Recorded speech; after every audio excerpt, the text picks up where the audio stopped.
Hello guys, welcome to YouTube channel. It's ferrous. This is Priya. మీరు కనుక మన ఛానల్కి రావడం ఫస్ట్ టైం అయితే ప్లీజ్ సబ్స్క్రైబ్ చేసుకోండి అండ్ ఈ వీడియోని ఎండ్ వరకు చూడండి. ఈ వీడియో మీకు నచ్చినట్లయితే లైక్ చేయండి, షేర్ చేయండి. ఈ వీడియోలో మనం 6th క్లాస్ సోషల్కి సంబంధించి పార్ట్ 2 ఇంపార్టెంట్ నోట్స్ అండి. ఇది పార్ట్ 1 ఆల్రెడీ చేశాను, చూడని వాళ్ళు ఉంటే ప్లేలిస్ట్లో ఉంటుంది, చూసుకోండి. అండ్ ఇది పార్ట్ 2 ఇంపార్టెంట్ నోట్స్.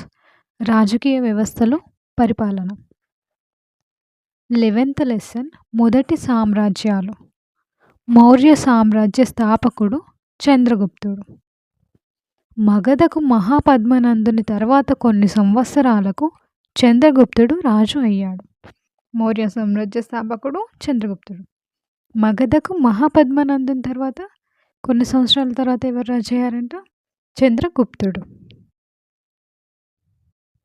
ఒక కుటుంబ వ్యక్తులు వారసత్వంగా రాజులైతే దాన్ని వంశపాలన అంటారు. ఫర్ ఎగ్జాంపుల్ చూడండి, చంద్రగుప్తుని కొడుకు బిందుసారుడు, బిందుసారుడి కొడుకు అశోకుడు. ఇలా వారసత్వంగా రాజులతో వస్తే వాటిని వంశపాలన అని అంటారు. దాన్ని మగధ సామ్రాజ్యం నేటి ఆఫ్ఘనిస్తాన్ నుంచి దక్షిణ కర్ణాటక వరకు, తూర్పున బెంగాల్ వరకు విస్తరించి ఉంది. మగధ సామ్రాజ్యం నేటి ఆఫ్ఘనిస్తాన్ నుంచి దక్షిణాన కర్ణాటక వరకు, తూర్పున బెంగాల్ వరకు కూడా విస్తరించి ఉందంట. మౌర్య సామ్రాజ్యం. పెద్ద రాజ్యాలను సామ్రాజ్యాలు అంటారు. వాటి రాజులను చక్రవర్తులు అంటారు. పెద్ద రాజ్యాలను సామ్రాజ్యాలు అంటారు, వాటి రాజులను చక్రవర్తులు అంటారు. భారత ఉపఖండంలోని తొలి చక్రవర్తుల్లో చంద్రగుప్త మౌర్యుడిని ఒకరిగా పేర్కొంటారు. ఈ సామ్రాజ్యంలో హిందూ కుష్ పర్వతాలు, భారతదేశ అతిపెద్ద థార్ ఎడారి, గుజరాత్, థర్డ్ది గంగా సింధు నది, లోయలు, ఫోర్త్ మాల్వా పీఠభూమి, అతి విస్తారమైన మధ్య భారతదేశపు అడవులు, కృష్ణ, తుంగభద్ర, గోదావరి లోయలు ఉన్నాయి. ఈ మగధ సామ్రాజ్యంలో హిందూకుష్ పర్వతాలు, భారతదేశ అతిపెద్ద థార్ ఎడారి, గుజరాత్, గంగా సింధు నది లోయలు, మాల్వా పీఠభూమి, అతి విస్తారమైన మధ్య భారతదేశపు అడవులు, కృష్ణ, తుంగభద్ర, గోదావరి లోయలు ఈ మగధ సామ్రాజ్యంలో ఉన్నాయంట. గంగా లోయ, కృష్ణానది లోయ, మాల్వా, గుజరాత్, పంజాబ్ ప్రాంతాలు చాలా సారవంతమైనవి, అధిక జనసాంద్రత కల గ్రామాలతో ఉండేవి. గంగా లోయ, కృష్ణానది లోయ, మాల్వా, గుజరాత్, పంజాబ్ ఈ ప్రాంతాలు చాలా సారవంతమైనవి, ఎక్కువ జనసాంద్రత ఉన్న గ్రామాలతోటి ఉండేవంట. చంద్రగుప్తుడి మంత్రి కౌటిల్యుడు రాసిన పుస్తకం అర్థశాస్త్రం. చంద్రగుప్తుడి మంత్రి కౌటిల్యుడు. సో ఆ కౌటిల్యుడు రాసిన పుస్తకం ఏంటి? అర్థశాస్త్రం అండి. చంద్రగుప్తుని ఆస్థానంలో గల గ్రీకు రాయబారి మెగస్తనీస్ రాసిన పుస్తకము ఇండికా. ఇవి చాలా ఇంపార్టెంట్ పుస్తకాలు. ఎవరు రాశారనేది ప్రీవియస్ క్వశ్చన్స్లో కూడా అడగడం జరిగింది. చంద్రగుప్తుని ఆస్థానంలో గల గ్రీకు రాయబారి. చంద్రగుప్తుని మంత్రి వచ్చేసి కౌటిల్యుడు, అతను రాసిన పుస్తకం అర్థశాస్త్రం. అండ్ ఇతని ఆస్థానంలో గల గ్రీకు రాయబారి మెగస్తనిస్, అతను ఇండికా అనే పుస్తకం రాశాడండి. సో ఇక్కడ అర్థశాస్త్రంకి సంబంధించి ఉన్నాయి. చంద్రగుప్తుడి మంత్రి కౌటిల్యుడు అర్థశాస్త్రంను రాశాడు. దీని ప్రత్యేకత ఏంటండి? రాజు రాజ్యాలను ఎలా జయించాడు, రాజ్యాన్ని ఎలా కాపాడాలి, వివిధ వృత్తుల వారి నుండి పన్నుల వసూలు ఎలా చేయాలి, భారత ఉపఖండంలో లభించే వివిధ వనరుల గురించి వివరిస్తుంది. సో అర్థశాస్త్రం యొక్క ప్రత్యేకత ఏంటండి? ఇవన్నీ ఉండడం అందులో.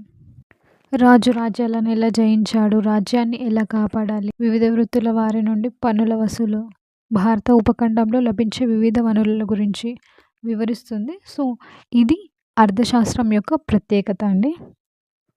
పాటలీపుత్రం దాని చుట్టూ ఉన్న ప్రాంతాలు అన్నీ చక్రవర్తి ప్రత్యేక నియంత్రణలో ఉండేవి. పాటలీపుత్రం దాని చుట్టూ ఉన్న ప్రాంతాలన్నీ చక్రవర్తి ప్రత్యేక నియంత్రణలో ఉండేవంట. తక్షశిల, ఉజ్జయిని, సువర్ణగిరి వంటి ప్రాదేశిక రాజధానులుగా చేసుకొని పరిపాలించడానికి రాజకుమారులను పంపేవారు. తక్షశిల, ఉజ్జయిని, సువర్ణగిరి ఇలాంటి ప్రాదేశిక రాజధానులుగా వీటిని రాజధానులుగా చేసుకొని పరిపాలించడానికి రాజకుమారులను పంపేవారంట. వారిని పాలకులు, గవర్నర్లు అని పిలిచేవారు.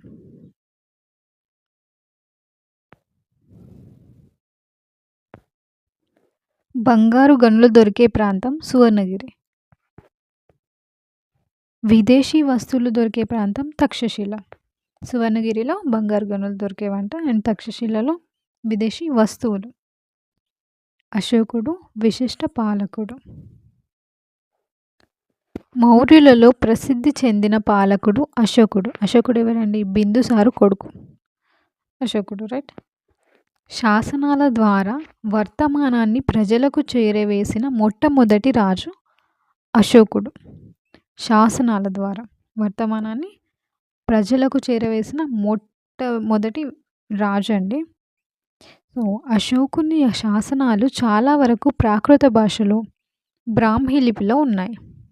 తన శాసనాలు చాలా వరకు కూడా ప్రాకృత భాషలో, బ్రాహ్మీ లిపిలో ఉన్నాయండి. అశోకుడు కళింగ యుద్ధం. కళింగ అనేది తీర రాష్ట్రమైన నేటి ఒడిషా పాత పేరు. కళింగ అనేది తీర రాష్ట్రమైన నేటి ఒడిశా పాత పేరంట కళింగ. ప్రపంచ చరిత్రలో యుద్ధంలో విజయం పొంది యుద్ధాలకు స్వస్తి పలికిన ఒకే ఒక్క రాజు అశోకుడు. ప్రపంచ చరిత్రలోనే యుద్ధంలో విజయం పొందేసి యుద్ధాలని ఆపేసిండంట. యుద్ధాలకి స్వస్తి పలికిన ఒకే ఒక్క రాజు అశోకుడంట. సో, అశోక చక్రవర్తి 8 సంవత్సరాలకే కళింగను జయించాడు. ఈ కళింగ యుద్ధంలో 1,50,000 మంది బందీలయ్యారు. 1,00,000కు పైగా సైనికులు చనిపోయారు. ధర్మం అంటే దమ్మ. దమ్మ అనే ప్రాకృత పదానికి సంస్కృతంలో ధర్మం అని అర్థం. దమ్మ అనేది ప్రాకృత పదం, దానికి సంస్కృతంలో ధర్మం అని అర్థం అంట. అశోకుడు బుద్ధుని బోధనల ద్వారా ప్రభావితుడయ్యాడు. అశోకుని దగ్గర ధమ్మ మహామాతృలు అనే అధికారులను నియమించుకున్నాడు. ధమ్మ మహామాతృలు అనే అధికారులను నియమించుకున్నాడంట. వీరు రాజ్యంలోని ప్రాంతాలకు వెళ్ళి ప్రజలకు ధర్మ ప్రచారం చేసేవారు. ఎవరు? ధమ్మ మహామాతృలు రాజ్యంలోని ప్రాంతాలకు వెళ్ళి ప్రజలకు ధర్మ ప్రచారం చేసేవారంట.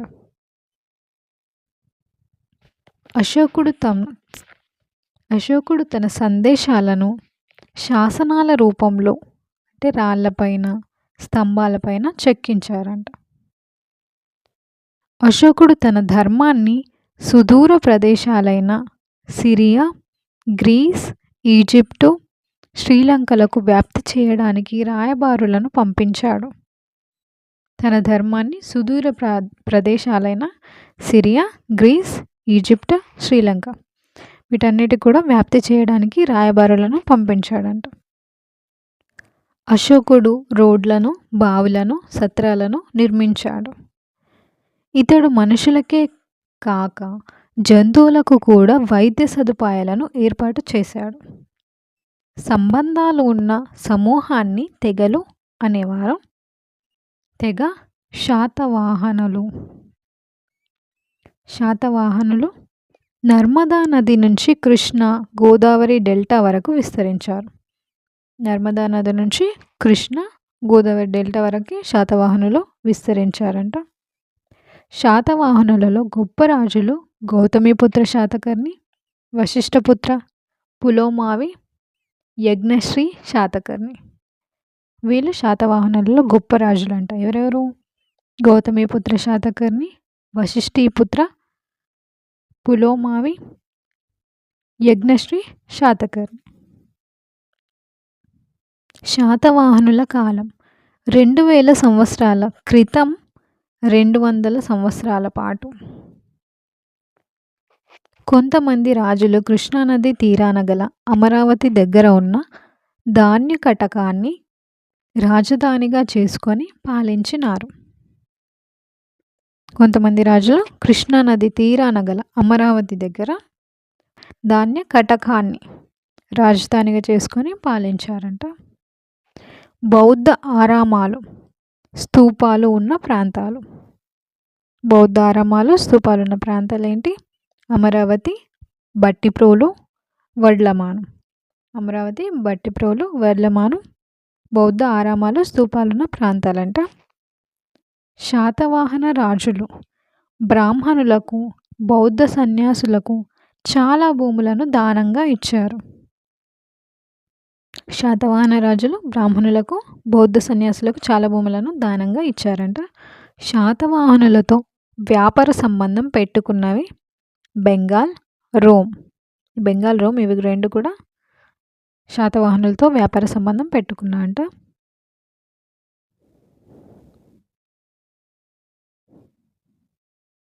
శాతవాహనుల కాలంలో కోటిలింగాలు తెలంగాణలోని జగిత్యాల జిల్లాలో గోదావరి నది పెద్దవాగు కలిసే చోట శ్రీపాద ఎల్లంపల్లి ప్రాజెక్టుకు ఎగువన ఉంది. కోటిలింగాలు తెలంగాణలో జగిత్యాల జిల్లాలో గోదావరి నది, పెద్దవాగు ఇవి రెండు కూడా కలిసే చోట శ్రీపాద ఎల్లంపల్లి ప్రాజెక్టుకు ఎగువన ఉందంట. శాతవాహన వంశస్థులకు తొలి రాజధాని కోటిలింగాలు. శాతవాహన వంశస్థులకు తొలి రాజధాని ఇది కోటిలింగాలని. కోటిలింగాలు ప్రాచీన భారతదేశంలోని 16 మహాజనపదాలలో ఒకటైన అస్మక జనపదానికి రాజధాని నగరంగా ఉండేది. 16 మహాజనపదాలలో ఒకటైన అస్మక జనపదానికి రాజధాని నగరంగా ఉండేదంట కోటిలింగాలు. శాతవాహన వంశస్థాపకుడు శ్రీముఖుడు. శాతవాహన వంశస్థాపకుడు ఎవరండి? శ్రీముఖుడు. శ్రీముఖుని తర్వాత పాలకుడు కన్హ, శాతకర్ణి కాలానికి చెందిన ఎన్నో నాణేలు బయల్పడినవి. శ్రీముఖుని తర్వాత పాలకుడైన కన్హ, శాతకర్ణి కాలానికి చెందిన ఎన్నో నాణేలంట బయటపడ్డాయంట. శాతవాహనుల ఇక్ష్వాకుల కాలంలో బయటపడిన వస్తువులు వెండి నాణేలు, మట్టి పాత్రలు, పింగాణి పాత్రలు, ఇటుకలతో చుట్టుగోడ నిర్మించిన గుండ్రని బావి. ఇవన్నీ కూడా శాతవాహనుల ఇక్ష్వాకుల కాలంలో బయటపడిన వస్తువులంట. కోటిలింగాలలో అనేక ద్వారములు గల మట్టి కోట 4 వైపులా బురుజులు కనిపిస్తాయి. బౌద్ధ స్తూపాలు, విహారాలు, చైత్యాలు బయటపడిన ప్రదేశాలు పనగిరి, నేలకొండపల్లి, కొండాపూర్, ధూళికట్ట, పెద్దబంకూర్, కీసరగుట్ట. ఇవన్నీ కూడా బౌద్ధ స్తూపాలు, విహారాలు, చైత్యాలు బయటపడిన ప్రదేశాలంట. కర్ణాటకలోని బళ్ళారి జిల్లాలో మేకదోని గ్రామంలో ఉంది. శాతవాహనుల తర్వాత వచ్చిన రాజులు ఇక్ష్వాకులు. ఇక్ష్వాకుల రాజధాని విజయపూరి. కృష్ణానది తీరంలోని నాగార్జునకొండకు దగ్గరలో ఉంది. ఇక్ష్వాకుల వంశంలోని ముఖ్యమైన రాజులు శాంతమూలుడు, వీరపురుషదత్తుడు. వీళ్ళిద్దరు కూడా ముఖ్యమైన రాజులంట. వీరు చేసిన యాగాలు అశ్వమేధం, వాజపేయ. వీరు రామాయణంలోని రాముని వంశానికి చెందిన వారమని చెప్పుకున్నారు. ఇక్ష్వాకు కుటుంబాలలోని మహిళలు బౌద్ధ గురువులను ఆరాధిస్తూ బౌద్ధ రామాలు, స్తూపాల నిర్మాణానికి అంటే నాగార్జునకొండ అధిక మొత్తంలో విరాళాలు చెల్లించారంట. వీరు నాగార్జున కొండలో అతిపెద్ద ఆరామం స్తూపం నిర్మించారు. భారత ఉపఖండంలోని కొన్ని ముఖ్యమైన సామ్రాజ్యాలు. కుషానులు 2000 సంవత్సరాలకు పూర్వమే కుషానులు చైనా నుండి వలస వచ్చి క్రమక్రమంగా ఆఫ్ఘనిస్తాన్ కేంద్రంగా తమ సామ్రాజ్యాన్ని స్థాపించారు. కుషాను రాజులలో ప్రఖ్యాతిగాంచిన రాజు కనిష్కుడు. కుషాను రాజులలో ప్రఖ్యాతిగాంచిన రాజు కనిష్కుడు అండి. కనిష్కుడు సిఈ అంటే కామన్ ఎరా 78లో సింహాసనాన్ని అధిష్ఠించాడు. కనిష్కుడు పాలించిన ప్రాంతాలు పాకిస్తాన్ నుంచి మధుర, ప్రయాగరాజ్ వరకు ఆఫ్ఘనిస్తాన్లోని అతిపెద్ద ప్రాంతాలు. ఆక్సస్ నది పరివాహక ప్రాంతం. కుషానులు వ్యాపారం చేసిన దేశాలు భారతదేశం, చైనా, ఇరాన్, రోమ్. భారతదేశం, చైనా, ఇరాన్, రోమ్లో కుషానులు వ్యాపారం చేశారంట.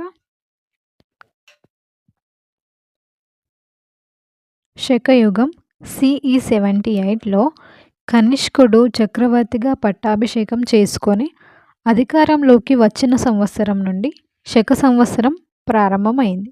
దీన్నే శకయుగం లేదా శకాబ్ది అంటారు. సిఈ 78లో కనిష్కుడు చక్రవర్తిగా పట్టాభిషేకం చేసుకొని అధికారంలోకి వచ్చిన సంవత్సరం నుంచి శక సంవత్సరం ప్రారంభమైందంట. దాన్ని శకయుగం లేదా శకాబ్ది అంటారు. దీనిని దక్షిణ భారత ప్రజలు ఉపయోగిస్తున్నారు. ఇది సాధారణ యుగం కామన్ ఎరా. సిఈ 78కు 78 ఇయర్స్ తర్వాత ఉంటుంది. కామన్ ఎరా 78 సంవత్సరాల తర్వాత ఉంటుందంట. గుప్త సామ్రాజ్యం. వీరు నేటి బీహార్లోని చిన్న రాజ్యాన్ని మొదట పాలించారు. బీహార్లోని చిన్న రాజ్యాన్ని మొదట పాలించారంట గుప్తులు. గుప్త సామ్రాజ్యం గురించి ఇప్పుడు సో ఈ సామ్రాజ్యాలకు సంబంధించిన పిక్చర్స్ మీ టెక్స్ట్ బుక్లో ఒకసారి చూసుకోండి. గుప్త సామ్రాజ్యానికి చెందిన ప్రసిద్ధ రాజు మొదటి చంద్రగుప్తుడు, సముద్రగుప్తుడు, రెండో చంద్రగుప్తుడు, కుమారగుప్తుడు, స్కందగుప్తుడు. గుప్త సామ్రాజ్యానికి చెందిన ప్రసిద్ధ రాజులు మొదటి చంద్రగుప్తుడు, సముద్రగుప్తుడు, రెండో చంద్రగుప్తుడు, కుమారగుప్తుడు, స్కందగుప్తుడు. ఈ 5 రాజులు కూడా గుప్త సామ్రాజ్యానికి చెందిన ప్రసిద్ధ రాజులు అంట. వీరు 3 తరాలలో ఒక గుజరాత్ నుండి బెంగాల్ వరకు, ఢిల్లీ నుండి నేటి మధ్యప్రదేశ్ వరకు పూర్తి ఆధిపత్యాన్ని వహించారండి. 3 తరాలలో కూడా గుజరాత్ నుంచి బెంగాల్ వరకు, ఢిల్లీ నుంచి మధ్యప్రదేశ్ వరకు ఆధిపత్యాన్ని వహించారంట. వీరు 3 తరాలలో గుజరాత్ నుంచి బెంగాల్ వరకు, ఢిల్లీ నుండి మధ్యప్రదేశ్ వరకు పూర్తి ఆధిపత్యాన్ని వహించారు. గుజరాత్ నుంచి బెంగాల్ వరకు, ఢిల్లీ నుంచి నేటి మధ్యప్రదేశ్ వరకు కూడా ఆధిపత్యాన్ని వహించారంట. గుప్తులు భారత రాజకీయ వ్యవస్థలో 2 కొత్త విధాలను ప్రవేశపెట్టిన వారుగా ప్రసిద్ధిగాంచారు. అదేంటి అంటే వీరు ఏదైనా రాజ్యాన్ని జయిస్తే అక్కడ ఓడిన రాజునే తిరిగి వారిని రాజుగా కొనసాగించేవారు. వాళ్ళు ఏదైనా రాజ్యాన్ని గెలిస్తే అక్కడ ఓడిన రాజుని తిరిగి వారిని రాజుగా కొనసాగించేవారంట. వీరి ఆజ్ఞలకు లోబడి పనిచేసేవారు. సో అక్కడ ఓడిన రాజుని రాజుగా కొనసాగించి వీరి ఆజ్ఞలకు లోబడి పనిచేసే విధంగా చేసేవారంట. సో ఇది ఒక విధానం.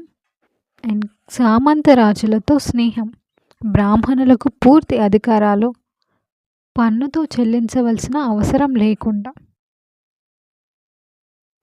ఇవి 2 కొత్త విధానాలు. గుప్తులు ప్రవేశపెట్టిన ఈ 2 కొత్త విధానాలు చాలా ప్రసిద్ధిగాంచినవంట. సో గుప్తులు ఈ భారత రాజకీయ వ్యవస్థలో 2 కొత్త విధానాలను ప్రవేశపెట్టిన వారుగా ప్రసిద్ధి చెందారంట. నెక్స్ట్ మెహ్రౌలి ఇనుప స్తంభం. ఇది ఢిల్లీలో కుతుబ్ మినార్ ప్రాంగణంలో ఉంది. దీనిని 2వ చంద్రగుప్తుడు ఏర్పాటు చేశాడు. మెహ్రౌలి ఇనుప స్తంభం ఢిల్లీలోని కుతుబ్ మినార్ ప్రాంగణంలో ఉందంట. దీన్ని 2వ చంద్రగుప్తుడు ఏర్పాటు చేశాడు. గత 1700 సంవత్సరాలుగా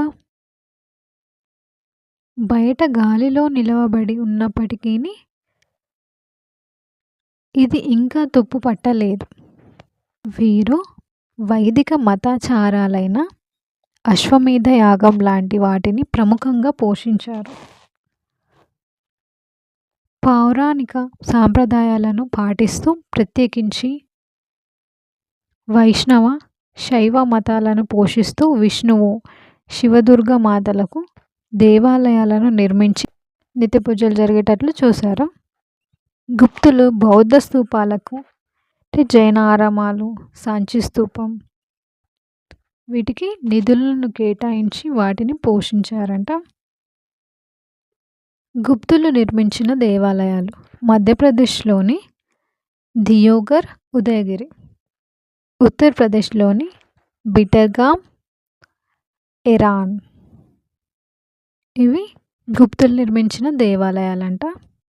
మధ్యప్రదేశ్లోని దియోఘర్, ఉదయగిరి అండ్ ఉత్తరప్రదేశ్లోని బిటర్గామ్, ఎరాన్. గుప్తుల కాలంలో చాలా దేవాలయాలు విష్ణు, శివునికి సంబంధించినవి. బౌద్ధ శిల్పానికి చెందిన సారనాథ్ కూడా ప్రఖ్యాతిగాంచినది. గుప్తుల కాలంలో చాలా దేవాలయాలు కూడా విష్ణు, శివునికి సంబంధించినవి ఉన్నాయంట. సో బౌద్ధ శిల్పానికి చెందిన సారనాథ్ కూడా ప్రఖ్యాతిగాంచింది. ఇది సారనాథ్ కూడా గుప్తుల కాలంలోని దేవాలయం. 12th లెసన్ ప్రజాస్వామ్యం, ప్రభుత్వం. రాజరికం అంటే రాజ్యపాలన కంటే రాజ్యాన్ని విస్తరించడంపైనే ఎక్కువ సమయాన్ని వెచ్చించడం. రాజరికం అంటే ఏంటి? పరిపాలన కంటే రాజ్యాన్ని విస్తరించడం పైన ఎక్కువ సమయాన్ని వెచ్చించడం అంట.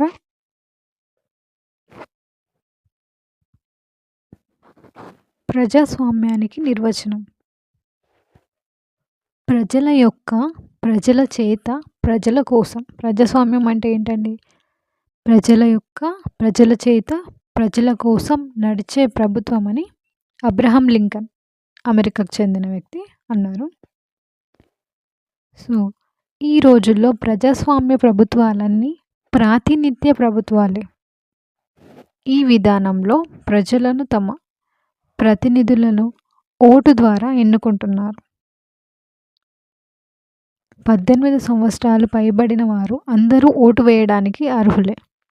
మన భారతదేశంలో 5 సంవత్సరాలకు ఒకసారి ఎన్నికలు జరుగుతాయి. ఎన్నికలకు ముందు వివిధ అభ్యర్థులు లేదా పార్టీలు తాము ఎన్నికైతే తాము చేపట్టబోయే కార్యక్రమాల జాబితాను, మేనిఫెస్టో ఓటర్ల ముందు ఉంచుతారు. ఎన్నికల ముందు వివిధ అభ్యర్థులు లేదా పార్టీలు ఎన్నికైతే తాము చేపట్టబోయే కార్యక్రమాల జాబితాను, మేనిఫెస్టో, ఒక్కొక్క పార్టీకి ఒక్కొక్క మేనిఫెస్టో ఉంటుంది కదా. సో అది మేము చేస్తాం గెలుస్తాయి అని చెప్పి అది ఓటర్ల ముందు ఉంచుతారు. 13th లెసన్ గ్రామ పంచాయతీలు. ప్రజా సౌకర్యాలు. మురికి కాలువ, వీధి దీపాలు, చేతి పంపు, మరమ్మత్తు ఇవన్నీ కూడా ప్రజా సౌకర్యాలు. ప్రజా సౌకర్యాల నిర్వహణ కోసమే గ్రామాలలో పంచాయతీలు, పట్టణాలలో పురపాలక సంఘాలు ఉన్నాయి. ప్రతి గ్రామంలో ఒక గ్రామ సభ ఉంటుంది మరియు గ్రామ సభలో గ్రామ ఓటర్లు అందరూ సభ్యులుగా ఉంటారు. ప్రతి గ్రామంలో ఒక గ్రామ సభ ఉంటుంది. గ్రామ సభలో గ్రామ ఓటర్లు అందరూ సభ్యులుగా ఉంటారు.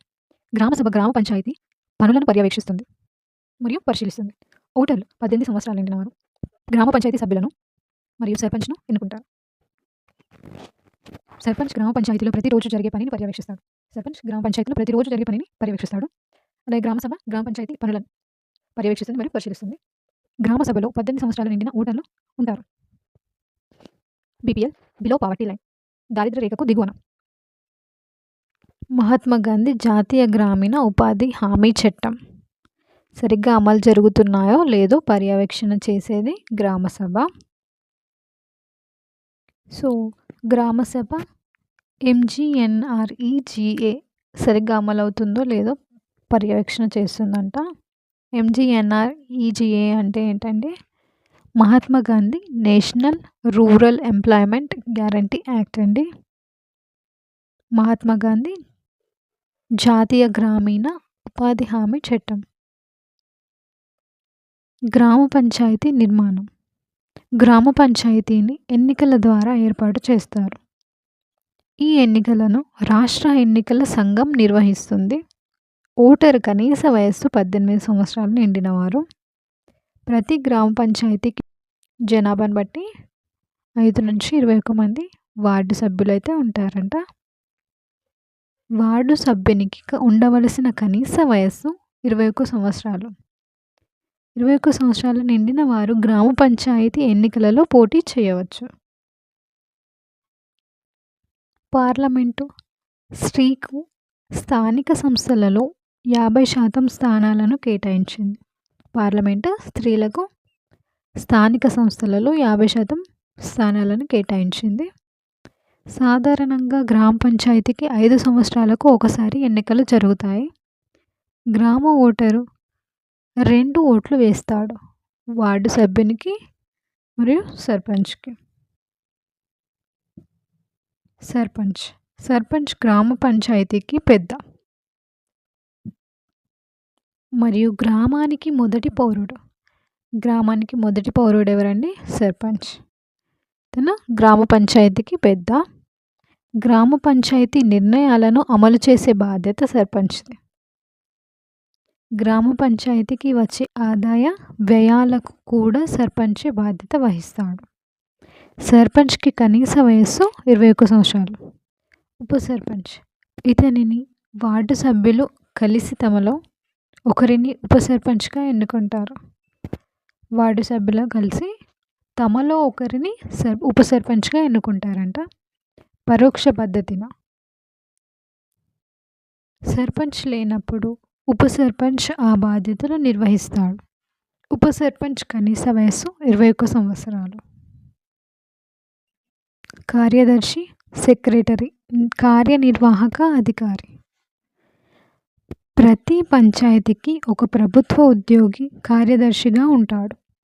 ఇతను గ్రామ పంచాయతీ లెక్కలను, సమావేశాల విషయాలను నమోదు చేస్తాడు. ప్రతి పంచాయతీకి ఒక ప్రభుత్వ ఉద్యోగి కార్యదర్శిగా ఉంటాడంట. సో అతను గ్రామ పంచాయతీ లెక్కలను, సమావేశాల విషయాలను నమోదు చేస్తాడు. గ్రామ పంచాయతీ అధికారాలు. గ్రామ పంచాయతీ పరిధిలోకి వచ్చేవి మురికి కాలువలు, పాతవి, కొత్తవి, గ్రామ రహదారులు, త్రాగునీరు, వీధి దీపాలు, వీధుల శుభ్రత, చౌకధర దుకాణాలు, పాఠశాలలు నడుస్తున్న తీరు, అంగన్వాడీలు, స్త్రీ శిశు సంక్షేమ పథకాల పర్యవేక్షణ, చిన్న నీటిపారుదల, వాటర్ షెడ్ల నిర్వహణ, భూ సంస్కరణల మీద కూడా ప్రణాళికను తయారు చేసి ఆచరణలో పెడతారు. సో ఇవన్నీ కూడా గ్రామ పంచాయతీ అధికారాలండి. గ్రామ పంచాయతీకి లేని అధికారాలు అంటే పరిధిలోకి రానివి ఏంటి అంటే సంత, మార్కెట్ మీద కానీ, కుటీర పరిశ్రమల, పేదరిక నిర్మూలన కార్యక్రమాలు, విద్యుత్తు, భూమి అభివృద్ధి, పేదలకు గృహ సౌకర్యాలు, అటవీ ఉత్పత్తి, ప్రాథమిక ఆరోగ్య కేంద్రం నిర్వహణ. ఇవన్నీ కూడా గ్రామ పంచాయతీకి లేని అధికారాలు అంటే ఈ పరిధిలోకి రానివి. గ్రామ పంచాయతీ సమావేశంలో ప్రతి నెలకు ఒకసారి జరుగుతుంది. అంటే ఒక సంవత్సరానికి 12 సార్లు జరుగుతుందండి. ప్రతి సమావేశానికి కనీసం సగం మంది సభ్యులు హాజరు కావాలి. అలా జరగని పక్షంలో సమావేశం రద్దు చేస్తారు. ప్రతి సమావేశానికి కూడా సగం మంది సభ్యులుగా హాజరు కావాలంట. అలా జరగకపోతే సమావేశం రద్దు చేస్తారంట. సర్పంచ్, సెక్రటరీ కలిసి అవసరమైన బడ్జెట్ని రూపొందిస్తారు. సర్పంచ్ మరియు సెక్రటరీ వీళ్ళిద్దరు కలిసి అవసరమైన బడ్జెట్ని రూపొందిస్తారంట. దీన్ని గ్రామ సభలో చర్చించి తుది రూపం ఇస్తారు. గ్రామ పంచాయతీకి కొన్ని రకాల పన్నులు వసూలు చేసే అధికారం ఉంటుంది. ఇంటి పన్ను, భూమి శిస్తు. ఇవి గ్రామ పంచాయతీకి పన్నులు వసూలు చేసే అధికారం ఉంటుందట వీటిపైన. పై వాటి వల్ల 1/3 వంతు ఆదాయం గ్రామ పంచాయతీకి వస్తుంది. అంటే ఇంటి పన్ను, భూమి శిస్తు వీటి రెండిటి వల్ల 1/3 వంతు ఆదాయం గ్రామ పంచాయతీకి వస్తుందంట. ప్రతి మండలంలో దాదాపు 20 గ్రామ పంచాయతీలు ఉంటాయి. ప్రతి మండలంలో 20 గ్రామ పంచాయతీలు ఉంటాయంట. ఓటరుకు కనీస వయస్సు 18 సంవత్సరాలు. వార్డు సభ్యునికి కనీస వయస్సు 21 సంవత్సరాలు. సర్పంచ్కి కూడా కనీస వయస్సు 21 సంవత్సరాలు. ఉప సర్పంచ్కి కూడా కనీస వయస్సు 21 సంవత్సరాలు. గ్రామ పంచాయతీకి పోటీ చేసే వ్యక్తికి కనీస వయస్సు 21 సంవత్సరాలు. గ్రామ సభ సభ్యునికి కనీస వయస్సు 18 సంవత్సరాలు. ఎంపీటీసీ అంటే మండల పరిషత్ ప్రాదేశిక నియోజకవర్గం. జడ్పీటీసీ అంటే జిల్లా పరిషత్ ప్రాదేశిక నియోజకవర్గం. ఎంపీటీసీ, జడ్పీటీసీ సభ్యులను కూడా ఎన్నికల ప్రక్రియ ద్వారా కొంతమంది నామినేట్ చేయబడతారు, ఎన్నుకుంటారు. ఎంపీటీసీ, జడ్పీటీసీ సభ్యులను కూడా ఎన్నికల ప్రక్రియ ద్వారానే ఎన్నుకుంటారంట. కొంతమందిని నామినేట్ చేయబడతారు కొంతమంది. జంగమ్మ, హాజీపల్లి. గ్రామం హాజీపల్లి, జిల్లా రంగారెడ్డి. గ్రామ సర్పంచ్ జంగమ్మ. ఈ గ్రామానికి వచ్చిన అవార్డు 2 అంట. జంగమ్మ గ్రామ సర్పంచ్ అండి, రంగారెడ్డి జిల్లా హాజీపల్లి గ్రామం. ఈ గ్రామానికి 2 అవార్డులు వచ్చాయంట. రాష్ట్ర ప్రభుత్వం ఇచ్చిన అవార్డు శుభ్రం 2008లో. రెండవది కేంద్ర ప్రభుత్వం ఇచ్చిన అవార్డు నిర్మల గ్రామ పురస్కార్ డిసెంబర్ 8, 2008న రాష్ట్రపతి శ్రీమతి ప్రతిభా పాటిల్ చేతి మీదుగా వచ్చింది.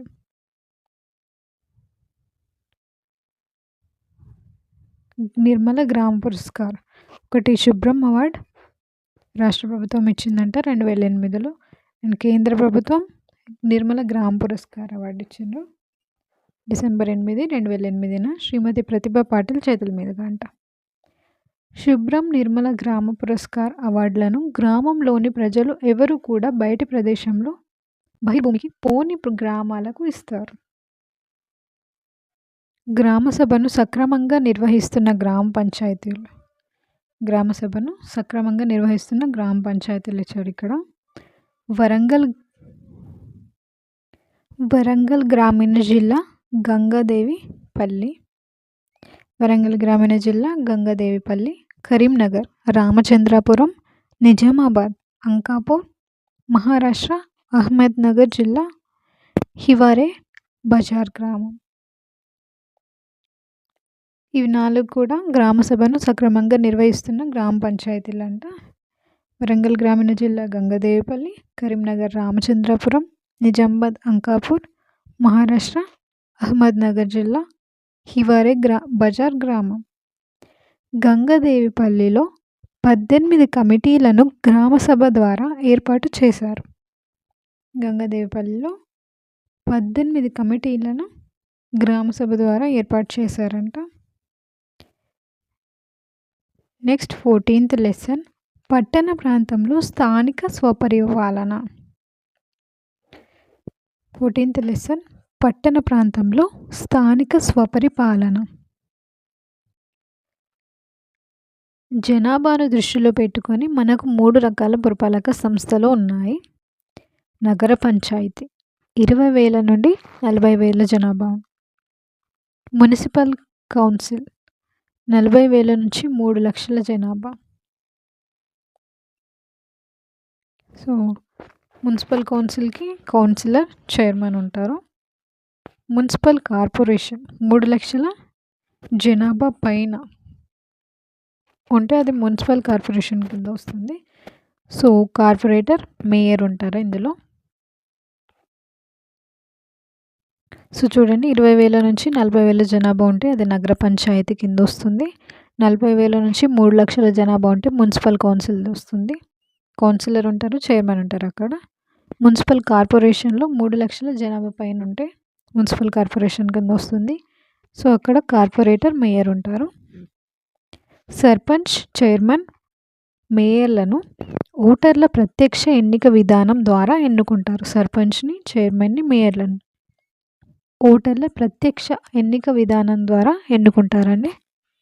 పురపాలక సంఘం నిధులు, పన్నులు, ఇంటి పన్ను, వీధి దీపాలపై నీటి పన్ను, దుకాణాల మీద పన్ను, సినిమా టికెట్ల మీద పన్ను మొదలగునవి. ఇవన్నీ కూడా పురపాలక సంఘం యొక్క నిధులండి. పన్నుల కింద వస్తాయి. గమనిక: తడి చెత్త ఆకుపచ్చ చెత్త కుండి, పొడి చెత్త నీలపు రంగు చెత్త కుండి. సబ్ కాంట్రాక్టింగ్ వర్క్: పురపాలక సంఘాలు చెత్త సేకరించడం, తొలగించడం వంటి పనులకు ప్రైవేట్ కాంట్రాక్టర్లను నియమిస్తున్నాయి. దీనినే సబ్ కాంట్రాక్టింగ్ అంటారు. సబ్ కాంట్రాక్టింగ్ అంటే ఏంటంటే పురపాలక సంఘాలు చెత్త సేకరించడం, తొలగించడం వంటి పనులను ప్రైవేట్ కాంట్రాక్టర్లను నియమిస్తున్నారంట. సో దీన్ని సబ్ కాంట్రాక్టింగ్ అంటారు.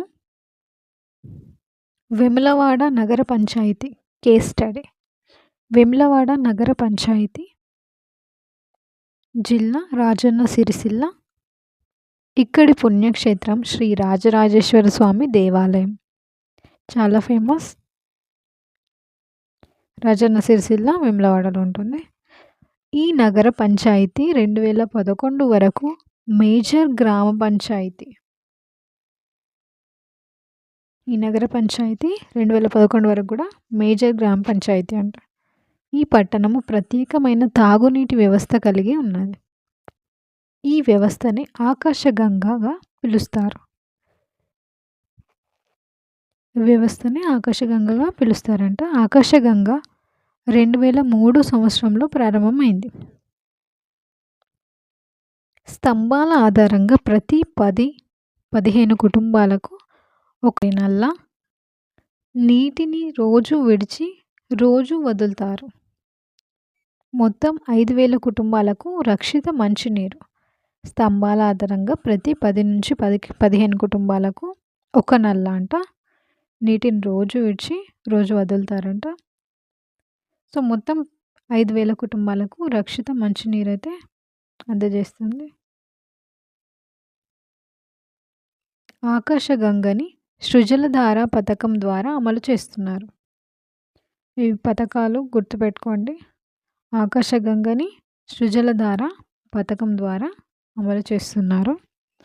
డంపింగ్ యార్డ్ పట్టణానికి 5 కిలోమీటర్ల దూరంలో ఉంది. చెత్త నుండి ప్లాస్టిక్ను వేరు చేసి ఆ చెత్త నుండి విద్యుత్ ఉత్పత్తి చేసే ప్రతిపాదన ఉంది. ఇది మన 14th lesson. Next 15th lesson, మన సమాజంలో వైవిధ్యం. మన తెలంగాణలో దాదాపు 7 భాషల్లో వైవిధ్యాన్ని ప్రచురింపబడింది. హైదరాబాద్ తెలుగు మరియు ఉర్దూ 2 భాషల కవిత్వానికి ప్రధాన కేంద్రంగా ఉంది. హైదరాబాద్ తెలుగు మరియు ఉర్దూ 2 భాషల కవిత్వానికి ప్రధాన కేంద్రంగా ఉంది. తారెడారి. భారత్ పాకిస్తాన్ సరిహద్దు ప్రాంతంలో తారెడారి ఉంది. ఇది చాలా భాగం రాజస్థాన్ రాష్ట్రంలో మార్వార్ ప్రాంతంలో ఉంది. ఈ ప్రాంతంలో వర్షపాతం చాలా తక్కువ. పెద్ద నదులు లేవు. ఇక్కడ ప్రజల జీవన విధానం గొర్రెలు, మేకలు, ఒంటెలు ఉన్నాయి. సో సాధారణంగా గొర్రెల కాపర్లు అనేక రాష్ట్రాలకు పశువులతో సహా వెళ్తారు. హర్యానా, పంజాబ్, ఉత్తరప్రదేశ్, మధ్యప్రదేశ్, మహారాష్ట్ర ఇలా అనేక రాష్ట్రాలకు పశువులతో సహా వెళ్తారంట గొర్రెల కాపర్లు. ఇరాన్, ఆఫ్ఘనిస్తాన్ల నుంచి వచ్చేవారు లేదా ఆ దేశాలకు వెళ్ళే వర్తకులు ఈ ఎడారి ప్రాంతం గుండానే వెళ్తారు. ఇరాన్, ఆఫ్ఘనిస్తాన్ నుంచి వచ్చేవారు లేదా ఆ దేశాలకు వెళ్ళే వర్తకులు కానీ ఈ ఎడారి ప్రాంతం గుండానే వెళ్తారంట. గుజరాత్లోని ద్వారకా, రాజస్థాన్లోని అజ్మీర్, పుష్కర సరస్సును, అరబ్లోని మక్కా, మదీనాను సందర్శించే యాత్రికులు ఈ ప్రాంతం నుండి వెళ్తారు.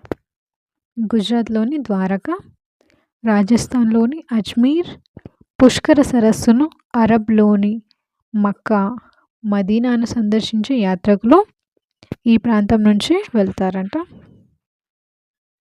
ఈ ప్రాంతంలో ముఖ్యమైన పట్టణాలు జైసల్మేర్, బికనేర్, జోధ్పూర్. ఇవి ముఖ్యమైన పట్టణాలు. దాదాపు 50 సంవత్సరాల క్రితం థార్ ఎడారి ప్రాంతానికి నీరు తీసుకురావడానికి పంజాబ్లోని నదుల నుంచి ఒక పెద్ద కాలువ నిర్మించారు. ఈ కాలువ వెంబడి పంజాబ్, హర్యానాల ప్రజలు స్థిరపడ్డారు. దాదాపు 50 సంవత్సరాల క్రితం థార్ ఎడారి ప్రాంతానికి నీరు తీసుకురావడానికి పంజాబ్లోని నదుల నుంచి ఒక పెద్ద కాలువ నిర్మించారంట. సో ఆ కాలువ వెంబడి పంజాబ్, హర్యానా ప్రజలు కూడా స్థిరపడ్డారంట అక్కడ. ఇక్కడి ప్రజలు ఒకప్పుడు సజ్జ రొట్టెలను పెసరపప్పు లేదా మినపప్పుతో తినేవారు. సంగ్రీ చెట్లు, ముళ్ళ పొదలకు కాసే కూరగాయలను తినేవారు. వీటిని ఎండబెట్టి నిల్వ చేసుకొని సంవత్సరం అంతా తినేవారంట. సంగ్రీ చెట్లు, ముళ్ళ పొదలకు కాసే కూరగాయలను అక్కడ ప్రజలు తినేవారంట.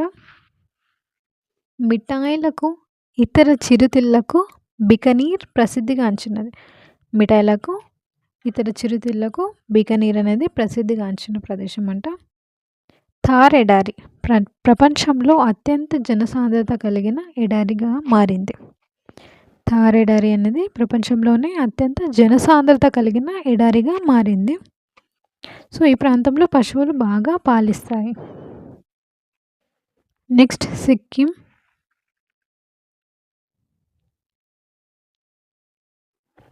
ఇది హిమాలయాల తూర్పు ప్రాంతంలో ఉన్న చిన్న రాష్ట్రం.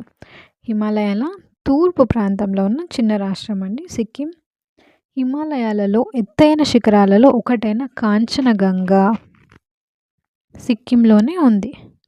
సిక్కింలోని ప్రజలు 11 భాషలు మాట్లాడతారు. సిక్కింలోని ప్రజలు 11 భాషలు మాట్లాడతారంట. 1975 సంవత్సరం వరకు సిక్కిం స్వతంత్ర రాజ్యంగా చోగ్యాల్ రాజుల ఏలుబడిలో ఉండేది.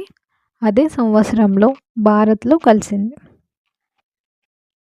సిక్కిం ప్రజలు పండించే పంటలు వరి, మొక్కజొన్న, గోధుమలు, ఏలాకులు, అల్లం, ఇవన్నీ కూడా సిక్కిం ప్రజలు పండించే పంటలు. తోటలు, టీ తోటలు, నారింజ తోటలు. ఉన్ని, పాలు, మాంసం కోసం గొర్రెలను, జడల బర్రెలను పోషిస్తారు సిక్కిం ప్రజలు.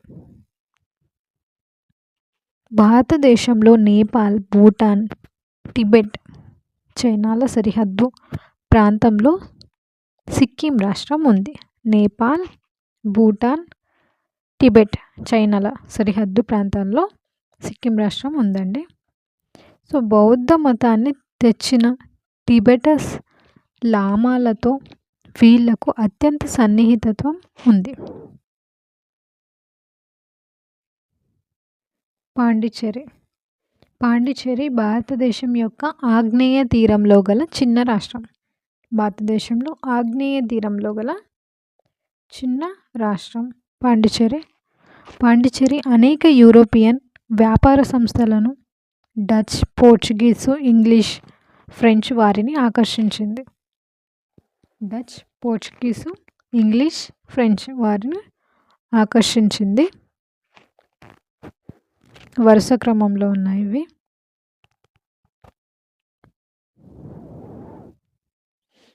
1954 వరకు 1954 వరకు పాండిచ్చేరి ప్రజలు ఇండియన్ యూనియన్లో చేరటానికి ఓటు వేయడంలో ఫ్రెంచ్ వారు పాండిచ్చేరిపై అధికారాన్ని వదులుకున్నారు. 1954 వరకు పాండిచ్చేరి ప్రజలు ఇండియన్ యూనియన్లో చేరటానికి ఓటు వేయడంతో ఫ్రెంచ్ వారు పాండిచ్చేరిపై అధికారాన్ని అయితే వదులుకున్నారండి. తమిళనాడుకు చెందిన గొప్ప జాతీయవాద కవి సుబ్రహ్మణ్య భారతి. సుబ్రహ్మణ్య భారతి తమిళనాడుకు చెందిన గొప్ప జాతీయవాద కవి అండి. బెంగాల్కు చెందిన ఆధ్యాత్మిక ఋషి అరవింద ఘోష్ బెంగాల్కు చెందిన ఆధ్యాత్మిక ఋషి అరవింద ఘోష్. గుర్తుపెట్టుకోండి పేర్లు అండ్ ఏ స్టేట్కి సంబంధించిన వాళ్ళు అనేది కూడా ఇంపార్టెంట్. అరవింద ఘోష్ మరియు అనతి ఫ్రెంచ్ శిష్యురాలు అయిన అమ్మ అరవిందాశ్రమాన్ని స్థాపించారు. అరవింద ఘోష్ మరియు అనతి ఫ్రెంచ్ శిష్యురాలు అయిన అమ్మ అరవింద ఆశ్రమాన్ని స్థాపించారు.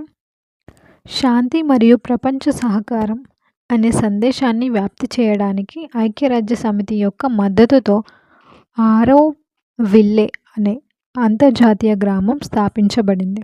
శాంతి మరియు ప్రపంచ సహకారం అనే సందేశాన్ని వ్యాప్తి చేయడానికి ఐక్యరాజ్య సమితి యొక్క మద్దతుతో ఆరోవిల్లే అనే అంతర్జాతీయ గ్రామం అనేది స్థాపించబడిందంట. భారత ప్రజానాయక మండలి IPTA. Jallian Walabagh Punjab, Jallian Walabagh Amritsar. Jawaharlal Nehru discovery of India అన్న తన పుస్తకంలో భారత ప్రజల ఐక్యత బయట నుంచి నేర్చుకున్నది కాదని, అది చాలా లోతైనది, విభిన్న ఆచారాలు నమ్మకాలు పట్ల విస్తృత సహనాన్ని కనబరిచింది.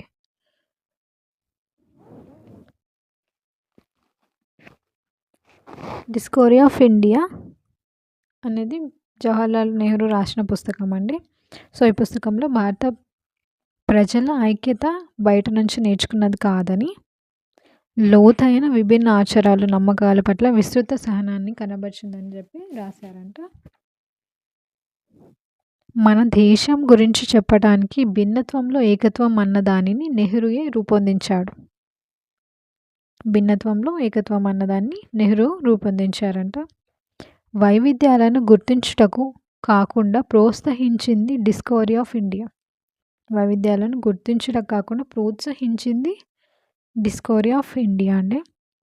భారతదేశ ఐక్యతను చాటే గీతం జాతీయ గీతం రవీంద్రనాథ్ ఠాగూర్ రాశారు. 16th లెసన్ స్త్రీ పురుష సమానత్వ దిశగా పయనం. భారతదేశ జనాభాలో స్త్రీ పురుషుల నిష్పత్తి ఉందండి. ఇక్కడ చూద్దాం. 1951లో 1951 సంవత్సరంలో 1000 మంది పురుషులకు 946 మంది స్త్రీలు ఉన్నారంట. 1981లో 1000 మంది పురుషులకి 934 మంది స్త్రీలు ఉన్నారంట. 2011లో 1000 మందికి 940 మంది స్త్రీలు ఉన్నారంట. అదే తెలంగాణలో స్త్రీ పురుష నిష్పత్తి చూసుకున్నట్లయితే 1991లో 1000 మంది పురుషులకు 969 మంది స్త్రీలు ఉన్నారంట. 2011లో 1000 మంది పురుషులకి 988 మంది స్త్రీలు ఉన్నారంట. తెలంగాణ రాష్ట్రం అన్ని రాష్ట్రాల కంటే లింగ నిష్పత్తిలో ముందుంది. మన రాష్ట్రంలో 6 సంవత్సరాల లోపు పిల్లల లింగ నిష్పత్తి ఇక్కడ ఇచ్చారు చూడండి.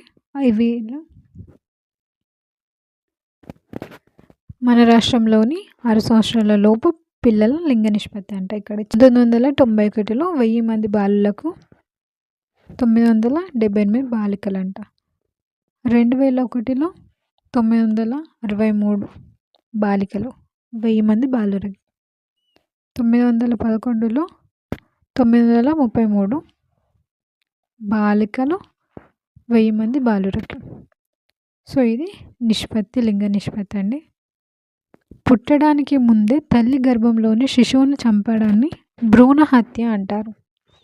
పుట్టడానికి ముందే తల్లి గర్భంలోని శిశువును చంపడాన్ని భ్రూణ హత్య అంటారండి. అక్షరాస్యతలో అంతరాలు 7 సంవత్సరాలు పైబడిన స్త్రీ పురుషులలో తెలుగు భాష లేదా ఏదైనా ఇతర భాషలో చదవడం రాయడం వచ్చిన వారిని సూచిస్తున్నాయి. కింది బాక్స్లో చూసుకోండి. పిఎస్ ఇచ్చాడు. స్త్రీల అక్షరాస్యత అండ్ పురుషుల అక్షరాస్యత.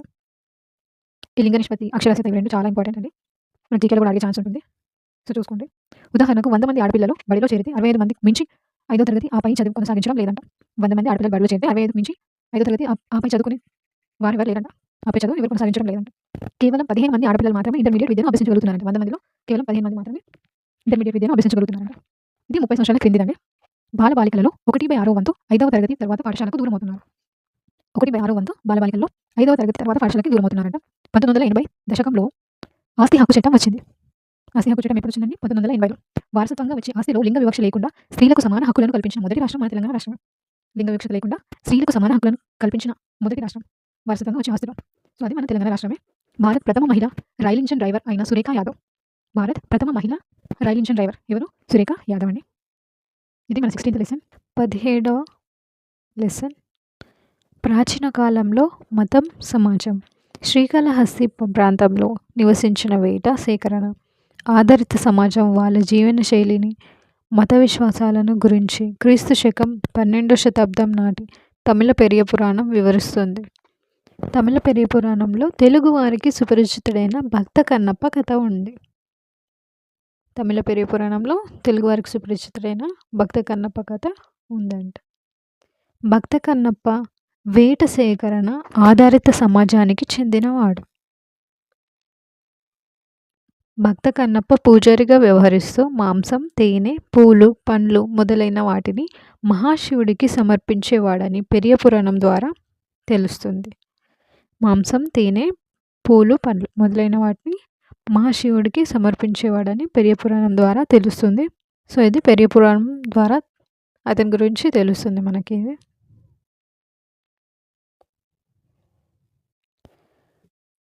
చెంచు జాతి వారు.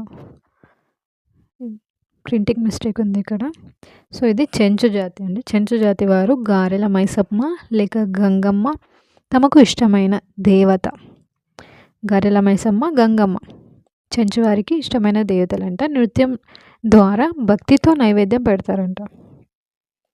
చెంచు జాతి వారు శ్రీశైలం మల్లికార్జున స్వామి, అహోబిలం, శ్రీ నరసింహస్వామిని కూడా కొలుస్తారు.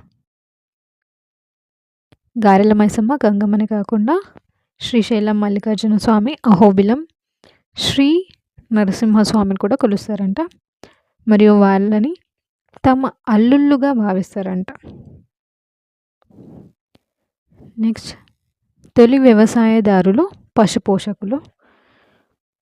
వీరు అమ్మ తల్లిని లేదా నేల తల్లిని ఆరాధించేవారు. వీరు అమ్మ తల్లిని చిన్న చిన్న రాతి ప్రతిమలు లేదా చెట్ల రూపాలలో పూజిస్తారు. ఎవరండి? ఈ చెంచులు అమ్మ తల్లిని లేదా నేల తల్లిని ఆరాధించేవారంట. వీరు అమ్మ తల్లిని చిన్న చిన్న రాతి ప్రతిమలు లేదా చెట్ల రూపాలలో పూజిస్తారంట. దక్కన్ ప్రాంతంలో కనుగొన్న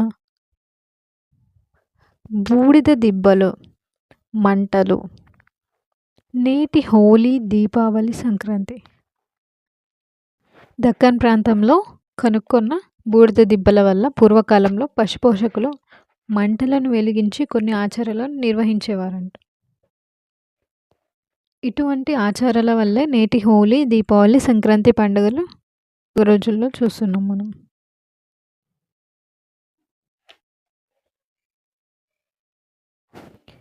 భారతదేశంలో ప్రస్తుతం నివసిస్తున్న పశుపోషకులను వివిధ పేర్లతో పిలుస్తారు. మహారాష్ట్రలో పశుపోషకులను దంగర్ అంటారు. కర్ణాటకలో కురుబ, టీఎస్లో లేదా ఏపీలో కురుమ, గొల్ల, యాదవ. వీరు మల్లన్న, బీరప్పని కొలుస్తారు. కర్ణాటక, తెలంగాణ, ఆంధ్రప్రదేశ్లో రేణుకామాత, ఎల్లమ్మ, మైసమ్మ, పోచమ్మని దేవతలుగా పూజిస్తారు. పూర్వం రావి, వేప, జమ్మి, మర్రి చెట్టు, తులసి వంటి మొక్కలను పూజించినారు. అంతేకాదు మరికొంతమంది ఏనుగులు, పులులు, పాములు, కోతులు మొదలైన వాటిని పూజించారు. సింధులోయ నాగరికతం నాటి మతం. భారత ఉపఖండంలో వాయవ్య ప్రాంతంలోని సింధు నది పరివాహక ప్రాంతాలలో 4600 సంవత్సరాల క్రితం విలసిల్లి 900 ఏండ్లు వర్ధిల్లి ఆ తర్వాత పతనం చెందాయి. భారత ఉపఖండంలోని వాయవ్య ప్రాంతంలోని సింధు నదికి పరివాహక ప్రాంతాలలో 4600 సంవత్సరాల క్రితం విలసిల్లి 900 ఏళ్ళు వర్ధిల్లి ఆ తర్వాత పతనం కూడా చెందాయి. హరప్ప సంస్కృతి అని కూడా అంటారు. హరప్ప అనేది పురావస్తు తవ్వకాలలో మొదట బయలుపడిన ప్రాంతం. వీరు రావి చెట్టును పవిత్రంగా భావించేవారు. వీరి కాలంలో పురుష దేవత చిత్రపటం లభ్యమైంది. తర్వాత కాలంలో శివుణ్ణి కొలిచినారు. వేదకాలంలో మతం. వేదాలు భారత ఉపఖండంలోని మొట్టమొదటి సాహిత్యం. వేదాలు 4. అవి ఋగ్వేదం, యజుర్వేదం, సామవేదం, అథర్వణ వేదం. వీటిలో ఋగ్వేదం అతి ప్రాచీనమైనది. ఋగ్వేదాన్ని 3500 సంవత్సరాల క్రితం సంకలనం చేసి ఉంటారని ఊహ. వేదాలలో దేవతలను కీర్తించే మంత్రాలు, ప్రపంచ శాంతి సంక్షేమం కోసం చేసే ప్రార్థనలు ఉన్నాయి. వీటిని ఋషులు సంకలనం చేశారు. వేదాల్లో 3 దేవుళ్ళు చాలా ముఖ్యమైన వారు. అది మొదటిది అగ్ని, ఇంద్రుడు, సోమలత. ఇంద్రుడు యుద్ధ దేవత, సోమలత ఒక ప్రత్యేక పానీయం చేయడానికి వాడే తీగ మొక్క. ఋగ్వేదంలో పశువుల కోసం, సంతానం కోసం, అశ్వాల కోసం చాలా ప్రార్థనలున్నాయి. వేదకాలం నాటి ప్రజలు ఆవులను, అశ్వాలను మొదలైన వాటిని పెంచేవారు. ఆవులను, అశ్వాలను మొదలైన వాటిని పెంచేవారంట.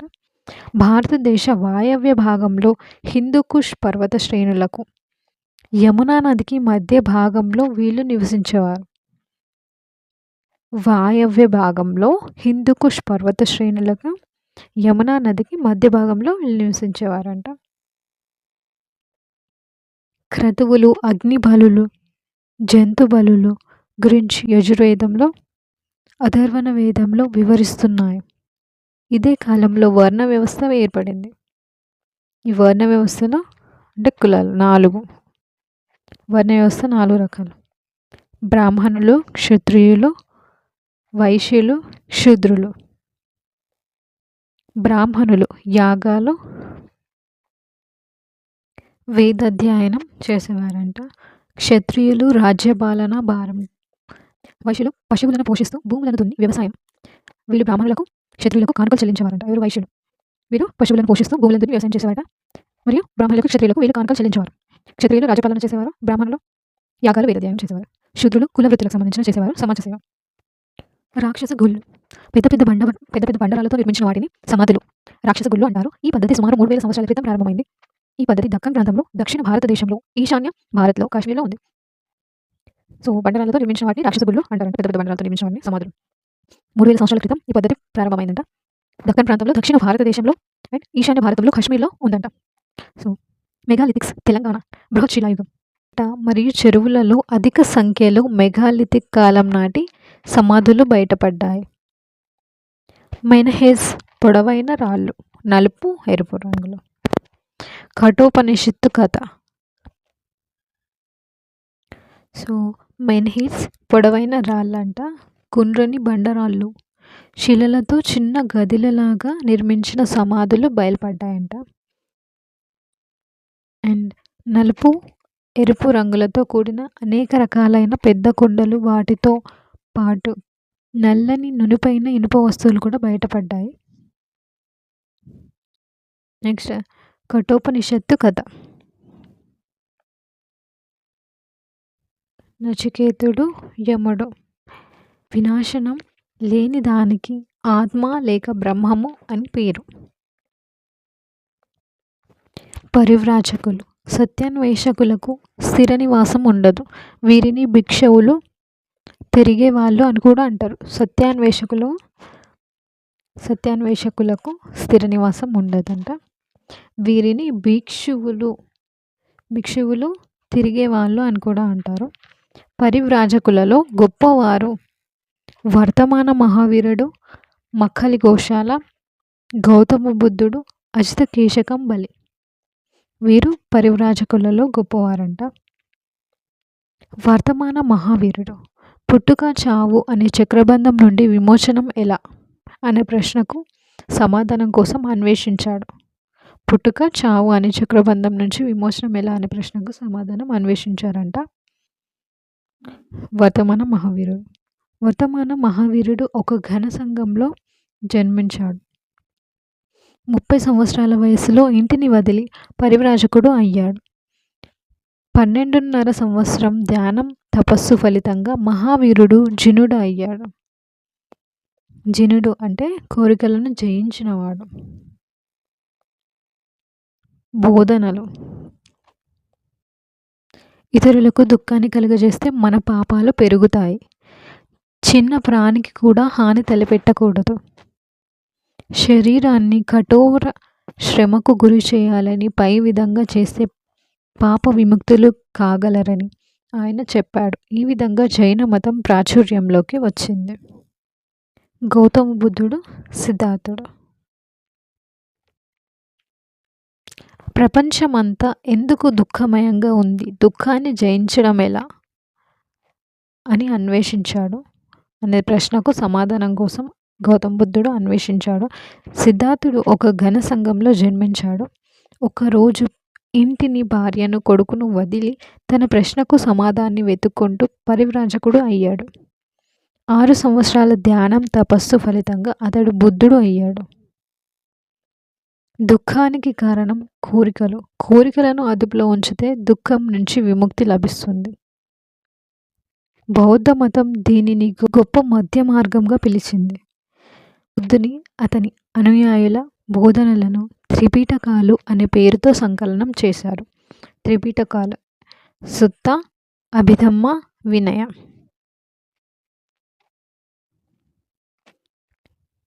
ఇది 17th lesson. Next 18th lesson. దేవుని యందు భక్తి మరియు ప్రేమ. బ్రాహ్మణులు, యజ్ఞాలు, మత సంబంధమైన చర్చలు. శ్రమణులు విహారాలను, స్తూపాలను స్థాపించి బౌద్ధ, జైన బోధనలు. సో బ్రాహ్మణులు, యజ్ఞాలు, మత సంబంధమైన చర్చలు నిర్వహించేవారంట. అలాగే శ్రమణులు కూడా విహారాలను, స్తూపాలను స్థాపించి బౌద్ధ, జైన బోధనలను కొనసాగించేవారంట. బ్రాహ్మణులు, బౌద్ధులు, జైనులు మాతృదేవతలను, పాములను, చెట్లను, మరణించిన పూర్వీకులను ఆరాధించేవారు. బ్రాహ్మణులు, బౌద్ధులు, జైనులు మాతృదేవతలను, పాములను, చెట్లను, మరణించిన పూర్వీకులను ఆరాధించేవారంట. హిందూ మతం: సర్వేజన సుఖినో భవంతు, లోక సమస్త సుఖినో భవంతు అనే సూత్రాలను హిందువులు విశ్వసిస్తారు. ప్రపంచంలోని ప్రజలందరూ శాంతియుత సహజీవనాన్ని కొనసాగించాలని ఆకాంక్షించేదే సనాతన హైందవ ధర్మం, అదే హిందూ ధర్మం. పంచభూతాలు: భూమి, ఆకాశం, నీరు, గాలి, అగ్ని. ఇవి పంచభూతాలు. సాధారణ శకం 1000 తర్వాత హిందూ అనే పదం వాడుకలోకి వచ్చింది. సాధారణ శకం 1000 సంవత్సరాల తర్వాత హిందూ అనే పదం వాడుకలోకి వచ్చింది. హిందూ అనే పదం సింధు అనే పదం నుంచి ఉద్భవించింది. ఈ హిందూ అనే పదం సింధు అనే పదం నుంచి ఉద్భవించిందంట. హిందువులు వేద లేదా వైదికుల యొక్క అనుచరులు అనుకునేవారు. హిందువులు వేద లేదా వైదికుల యొక్క అనుచరులు అనుకునేవారంట. వాయవ్య దిశ నుండి భారత ఉపఖండానికి రావడానికి దాటవలసిన నదియే సింధు నది. వాయవ్య దిశ నుండి భారత ఉపఖండానికి రావడానికి దాటవలసిన నదియే సింధు నది అంట. భాగవతులు విష్ణువు లేదా నారాయణుని ఆరాధించేవారు. వీరు విష్ణువుని పరమాత్మ అని అంటారు. విష్ణువు ముఖ్యమైన అవతారాలు రాముడు, కృష్ణుడు. సో ఈ లెసన్ మనకు చాలా ఇంపార్టెంట్. ఈ లెసన్ నుంచి మనకు అంతకుముందు డిఎస్సిలో క్వశ్చన్స్ రావడం జరిగాయి. సో బాగా చదవండి ఈ లెసన్ని. శ్రీకృష్ణుని దేవాలయాలు మధ్యప్రదేశ్, విదిశ, రాజస్థాన్ 2000 సంవత్సరాల క్రింద నిర్మించారు. గుజరాత్, ద్వారక. ఇవి శ్రీకృష్ణుని దేవాలయాలంట. చిత్తూరు జిల్లాలోని గుడిమల్లం గ్రామంలో 2000 సంవత్సరాల క్రితం నాటి శివలింగాన్ని మనం నేటికి చూడవచ్చు. చిత్తూరు జిల్లా గుడిమల్లంలో 2000 సంవత్సరాల క్రితం నాటి శివలింగం అంట. హిందువులు శివుణ్ణి, విష్ణువుని, దుర్గాదేవిని ప్రధాన దైవాలుగా పూజిస్తారు. జైన మత గురువులను తీర్థంకరులు అంటారంట. తీర్థంకరులు బుద్ధుని అందమైన విగ్రహాలను తయారు చేసి వాటిని చైత్యాలు అనే ఆలయాలలో లేదా స్తూపాలలో ప్రతిష్ఠించి పూజించేవారంట. ఎవరు? తీర్థంకరులు. తీర్థంకరులు అంటే ఎవరండి? తీర్థంకరులు అంటే జైన మత గురువులు. సో బుద్ధుని ఆలయాలు, చైత్యాలు, స్తూపాలు. చైత్యాలు, స్తూపాలు ఉన్న ప్రదేశాలు ఆంధ్రప్రదేశ్లోని అమరావతి, జగ్గయ్యపేట, నాగార్జునకొండ, బట్టిప్రోలు. తెలంగాణలో నేలకొండపల్లి, ఫనగిరి. ఆంధ్రప్రదేశ్లో అమరావతి, జగ్గయ్యపేట, నాగార్జునకొండ, బట్టిప్రోలు. తెలంగాణలో నేలకొండపల్లి, ఫనగిరి. ఇవి చైత్యాలు, స్తూపాలు ఉన్న ప్రదేశాలంట. నెక్స్ట్ కథకులు. బుద్ధుని కథలను జాతక కథలు అని అంటారు. బుద్ధుని కథలను జాతక కథలని అంటారు. శివుని లేదా విష్ణువు కథలను పురాణాలు అంటారు. బుద్ధుని కథలను జాతక కథలు అంటారు. శివుని లేదా విష్ణువు కథలను పురాణాలు అంటారు. భగవంతుని పట్ల ప్రేమ, భక్తి ఉద్యమం. సాధారణ శకం 550లో తమిళనాడులో భగవంతుని మీద భక్తి గురించి ఒక ఉద్యమం మొదలైంది. వీరు శివుడు, విష్ణువు ఆరాధకులు. సాధారణ శకం 550లో తమిళనాడులో భగవంతుని మీద భక్తి గురించి ఒక ఉద్యమం మొదలైందంట. వీరు శివుడు, విష్ణువుల ఆరాధకులు. దేవునిపై పాటలను సాధారణ శకం 1100 సంవత్సరంలో గ్రంథకం చేశారు. తిరుమల శ్రీకాళహస్తి. ఆల్వార్లు 12 మంది ప్రధానమైన విష్ణు భక్తులను ఆల్వార్లు అంటారు. ఆల్వార్లు 12 మంది. సో ఇందులో ముఖ్యులు పెరియాల్వార్లు, నమ్మాల్వార్లు. విష్ణువుని పూజిస్తారంట. 12 మంది ఆల్వార్లలో ఒకే ఒక మహిళ ఉంది. ఆమెనే ఆండాల్. ఈమె పెరియాల్వార్ కుమార్తె. వీరిలో చాలామంది అనేక వైష్ణవాలయాలను సందర్శించి పద్యమాలికలను అల్లి పాడారు. వీటిని పాశురాలు అంటారు. సో వీటిని పాశురాలు అంటారంట. నమ్మాల్ వాళ్ళు పాడిన పాటలు సృష్టి, దాగుడుమూతలు. నెక్స్ట్ నయనార్లు. దాదాపు 63 మంది శివభక్తులను నాయనార్లు అంటారు. ఈ 63 మందిలో 2 మహిళలు కూడా ఉన్నారు. సో అక్కడ ఆల్వార్లలో 12 మందిలో ఒక మహిళ ఉంది. అది ఆండాల్. ఆమె పెరియాల్వార్ కుమార్తె. ఇక్కడ నయనార్లు 63 మంది. వీరు శివభక్తులు అంట. నయనార్లో 63 మంది నయనార్లు ఉన్నారు. ఇక్కడ 2 మహిళలట. ఇందులో కరైక్కాలమ్మ, అరయ్యార్. నయనార్లు వివిధ కులాలలో పుట్టినవారు. నిమ్న కులాలకు చెందినవారంట. కన్నప్ప వేటగాళ్ళు, నందనార్, పుల్లయ్య. ఎగ్జాంపుల్, వీరు నిమ్న కులాలకు చెందినవారు నయనార్లు. ఒక ఆలయం నుండి మరొక ఆలయానికి వెళ్ళి కీర్తనలు పాడినవారు. అప్పర్, సంబందర్, సుందర్, మణికావాచకర్. వీరు ఒక ఆలయం నుండి మరొక ఆలయానికి వెళ్ళి కీర్తనలు పాడేవారట. తేవారం, తిరువాచకాలలో పద్యం భయం లేదు మాకు అపార్ పాడారంట భయం గురించి. పరమశివ నిన్ను భజయింతును పాడింది మణిక్యవాచకర్ ఆనందం గురించి. క్రైస్తవ మతం. ఇజ్రాయెల్, పాలస్తీనాలో క్రైస్తవం అనే ఒక కొత్త మతం అభివృద్ధి చెందింది. క్రైస్తవ మతం ఇజ్రాయెల్, పాలస్తీనాలో క్రైస్తవం అనే ఒక కొత్త మతం అభివృద్ధి చెందిందంట. ఇజ్రాయెల్, పాలస్తీనాలలో క్రైస్తవ మతం యేసుక్రీస్తు పేరు మీద స్థాపించబడింది. దాదాపు 2000 సంవత్సరాల క్రితం ప్రస్తుతం ఇజ్రాయెల్లోని జెరూసలేంకు దగ్గరలోని బెత్లెహేంలో యేసుక్రీస్తు జన్మించాడు. దెబ్బకు దెబ్బ వంటి వాటిని అనుసరించవద్దు. బైబిల్ క్రైస్తవుల పవిత్ర గ్రంథం. యేసుక్రీస్తు చేసిన ప్రముఖ బోధనలు పర్వతం మీద ప్రసంగం,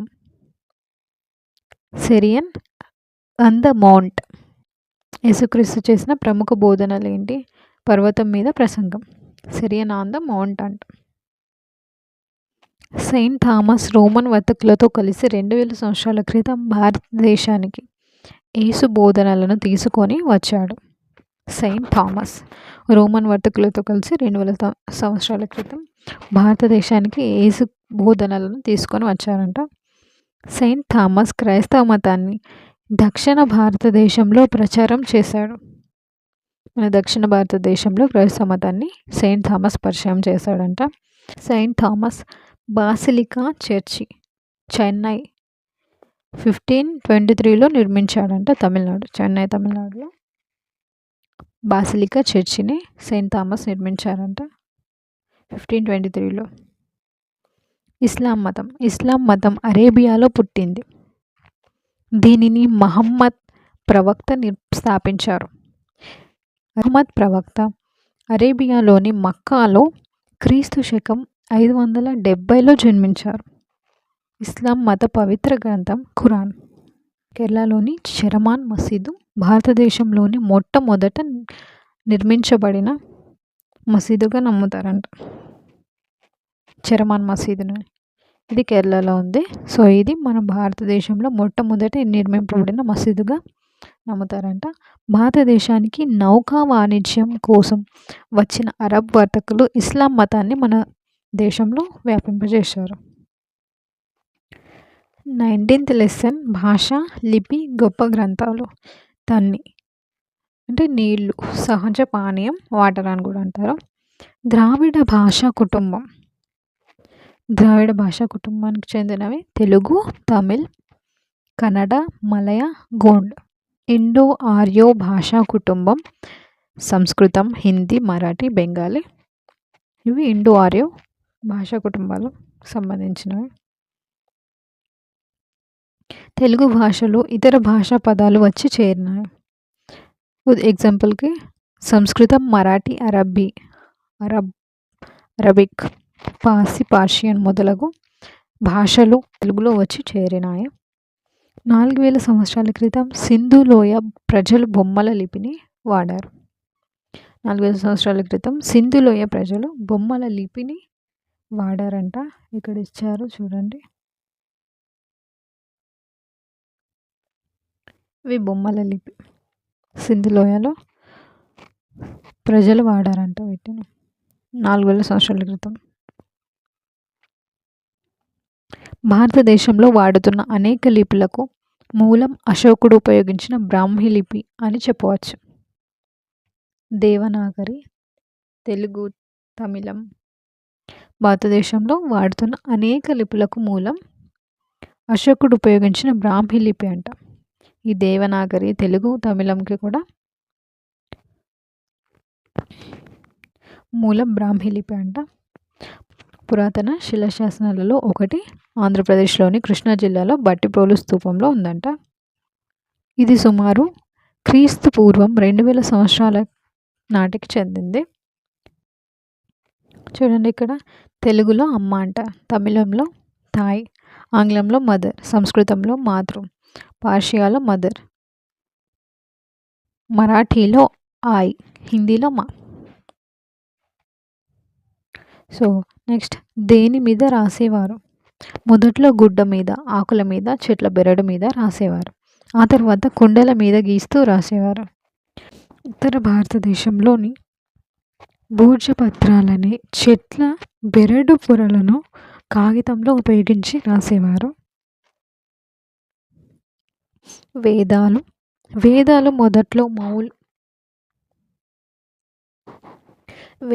మొదట్లో మౌఖిక రూపంలో బోధించారు 3000 సంవత్సరాల కాలం. ఈ విశ్వం ఎలా ప్రారంభమైందో ఋగ్వేదంలో ఆసక్తికరమైన మంత్రం ఉంది.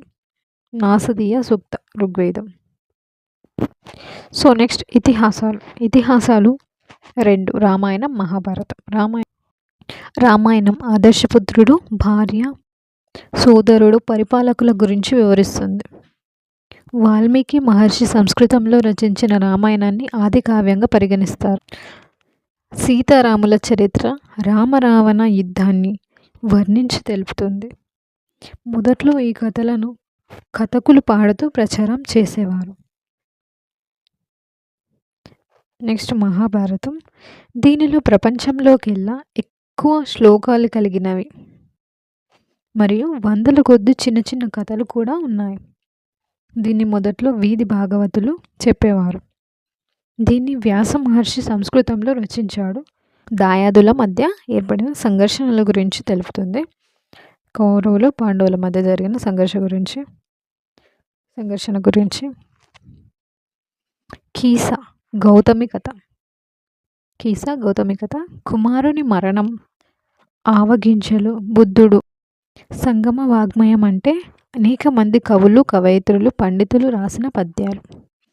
శస్త్రచికిత్స గురించి తెలిపేది చరక సంహిత, సుశ్రుత సంహిత. ఈ గ్రంథాలు ఆయుర్వేద వైద్య విధానానికి ఆది గ్రంథాలని చెప్పవచ్చు.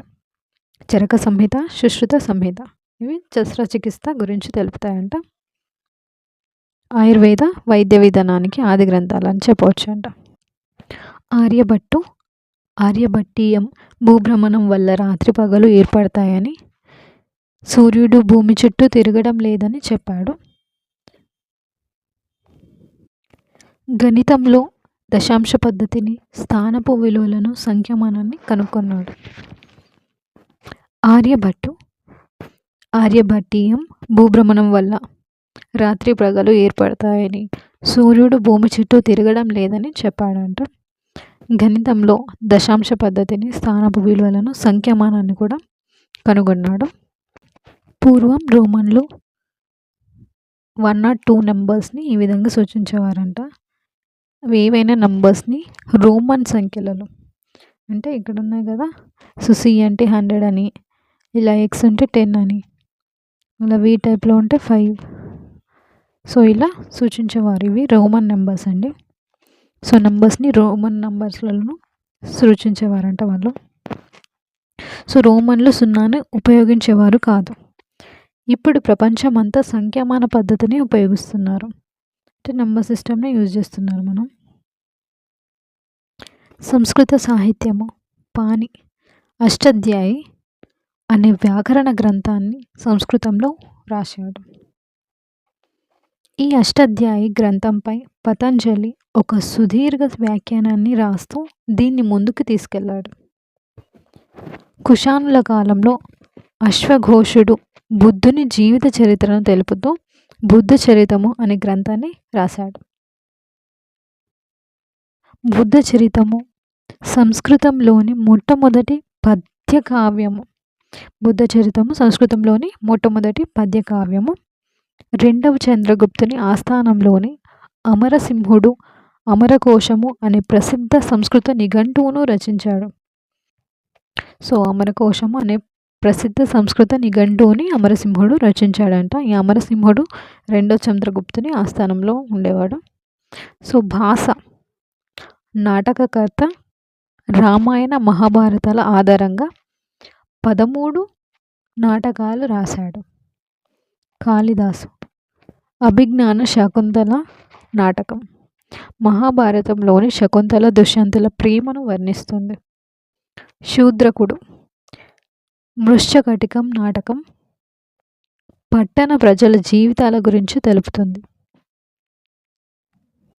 సో ఇక్కడ చూసుకోండి ఎవరెవరు వీటిని రాశారు అని.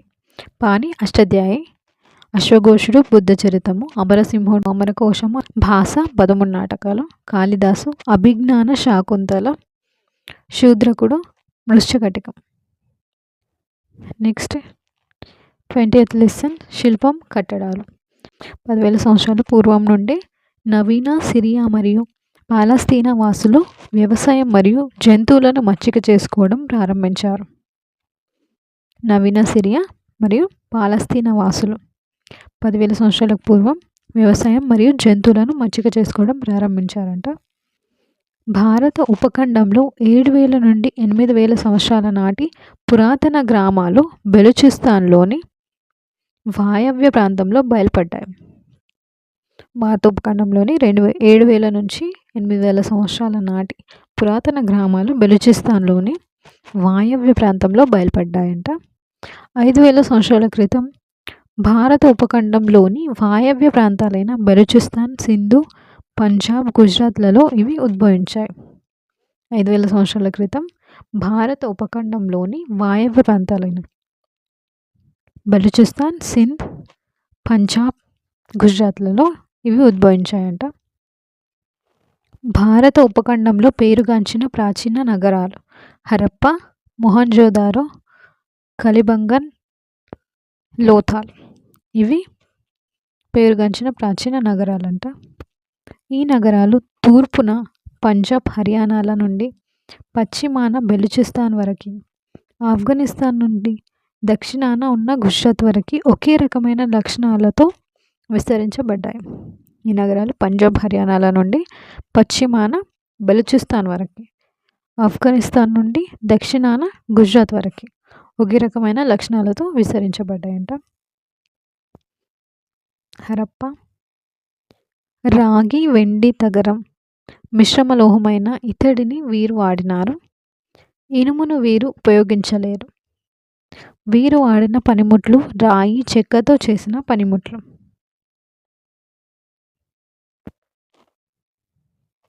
పత్తి, ఉన్ని, బట్టలను వీరు తయారు చేసేవారు. వర్తక వ్యాపారం ఇరాక్ ఓడలపై చేసేవారంట. రవాణా ఎద్దుల బండి, పడవలు.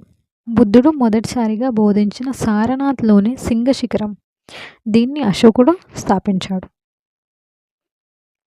బుద్ధుడు మొదటిసారిగా బోధించిన సారనాథ్లోని సింహ శిఖరం, దీన్ని అశోకుడు స్థాపించాడు.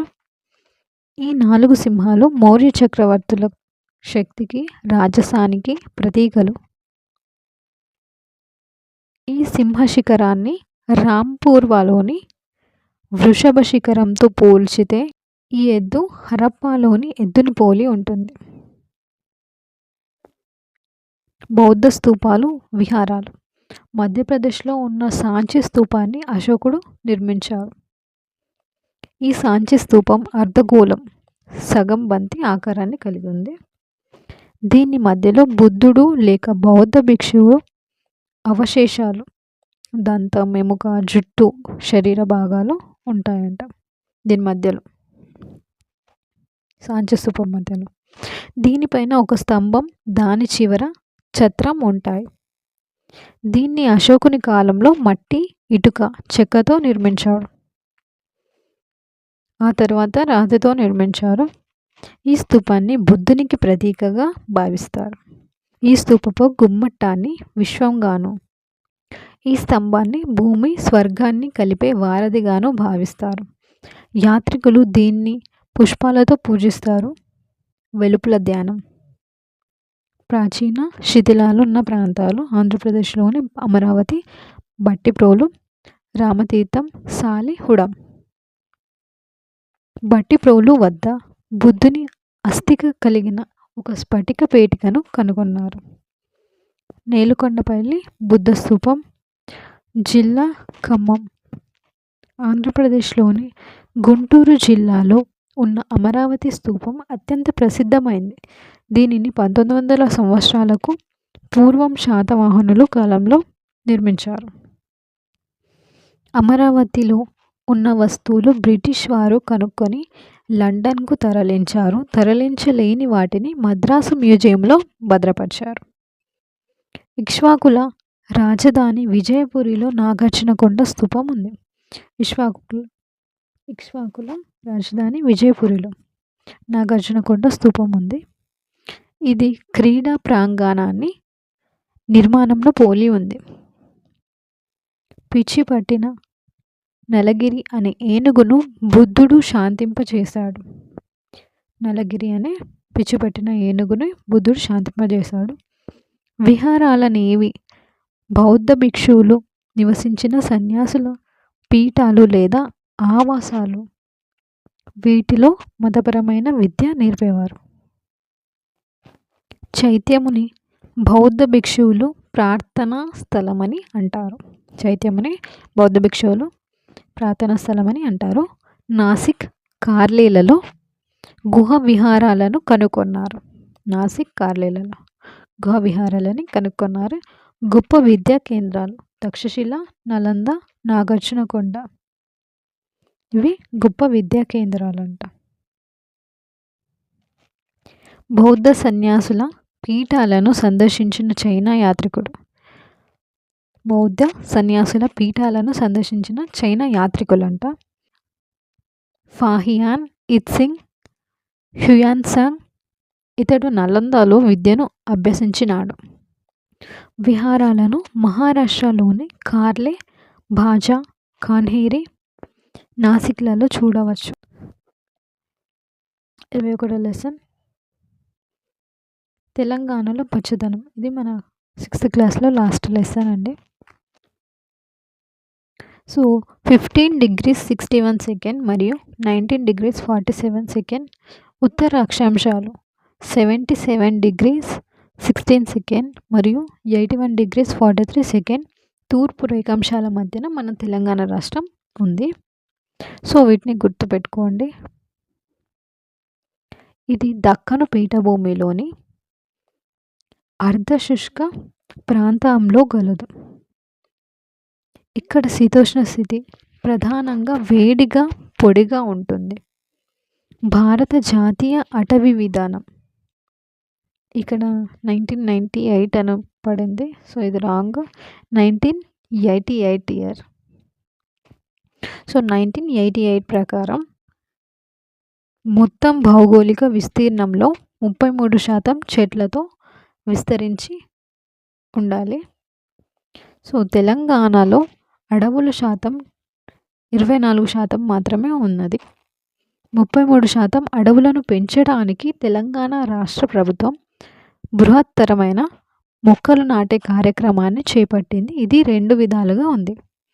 గుర్తించిన అటవీ ప్రాంతాలలో చేపట్టేవి, గుర్తించిన అటవీ ప్రాంతాల బయట చేపట్టేవి. దీనిని సాగించుటకు గాను రాష్ట్రంలో 230 కోట్ల మొక్కలు నాటాలని ప్రతిపాదించడం జరిగింది. అటవీ శాఖ ప్రభుత్వం ఇతర శాఖలచే 4000 పైగా నర్సరీలు ప్రారంభించబడ్డాయి.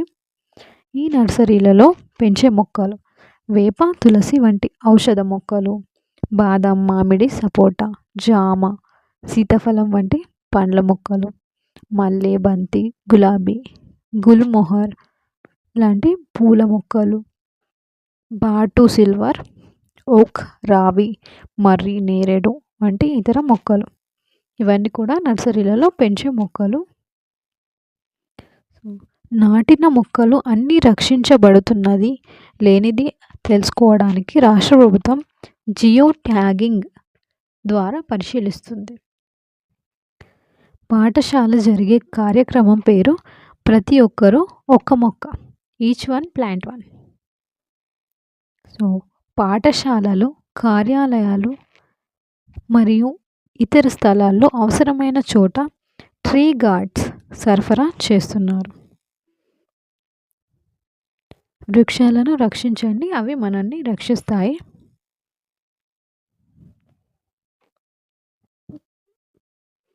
భారతదేశపు ఫారెస్ట్ మ్యాన్ జాదవ్ మొలాయ్ పయేంగ్.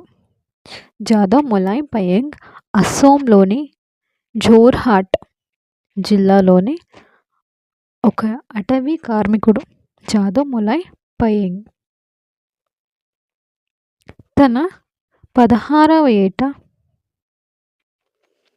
1979లో సామాజిక అటవీ కార్యక్రమం అనే ప్రాజెక్టులలో 5 సంవత్సరాలు కార్మికుడిగా కొనసాగాడు. 20వ సంవత్సరం కాలంలో బ్రహ్మపుత్ర నది యొక్క ఇసుక తెన్నెల